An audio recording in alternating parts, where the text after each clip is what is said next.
Let's just say that Twitter could find the money or the backing to do such a deal. What happens? Do you think that TikTok thrives under Jack Dorsey's company, or does it suffer the same fate as previous forays into the video space like Periscope and Vine?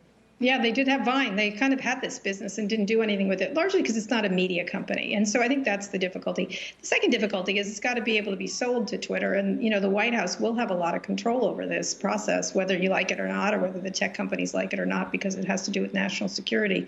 And so you have to wonder if Donald Trump will weigh in here. He's had a lot of wrangles with Twitter recently. Same thing with Amazon, which would be a potential buyer of this company.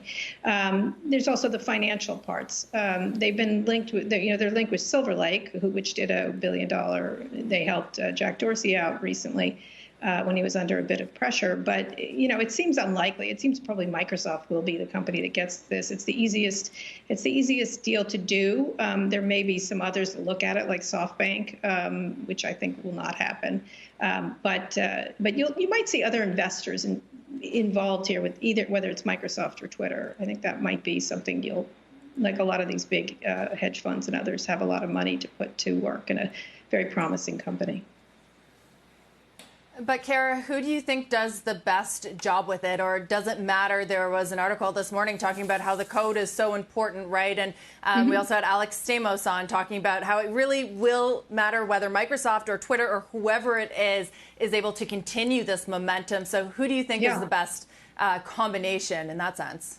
Well, it's hard. I mean, like, you think of a company like Disney who would do better from a creative point of view. But I think the people who've been running it have been doing a great job. The people in the U.S. who've been running it have been creating, like Vanessa Pappas, and who has been there for a while. She was from Google. They're not going to get the chance to do that. They're not going to get the chance to go public. You know, if they could get the security stuff in place, going public and being an independent company would be the best solution. So. Going public, do you think that that's an option? I mean, there has been talk about venture capital, some of its earlier backers getting together. Is that on the table, do you think, Kara? I don't know. I think it's difficult to process it from the security point of view. It would take a lot to put the security team in place at TikTok that they need that would satisfy the U.S. government. So that, I think Alex has talked about that and many others have. And that's the problem. You've got a security issue here and a creativity issue. I think the people who created this should be able to run it. But there are national security concerns that have been raised now, and I don't think they can escape them, whether they're fair or not. They can't escape what's happened here. They become a political I don't know, whatever, a political toy for all these people. Political football. Kara, I also wanted to get your take on WeChat also, because we talked about this last week, but a ban on WeChat could have further ranging implications, especially for American businesses.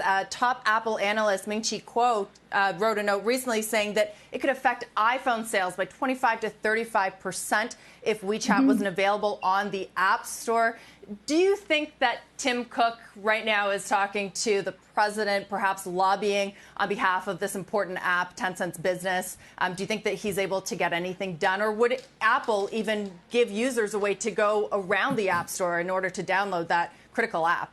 Well, again, it's a politically fraught situation, especially because President Trump says something different all the time, and you never know what he's going to pop off on. And that's one of the issues, is these businesses have all of this uncertainty, and there's not any clear proof of any of this at this point. And so that's the difficulty. I mean, I think Apple is more exposed in lots of ways. There's so many U.S. tech companies that are exposed with China, and as these tensions, you know, focusing in on TikTok is sort of the small potatoes as far as I can see. Some of the real problems are the exposure in China for a lot of U.S. tech companies, which this is a global supply chain.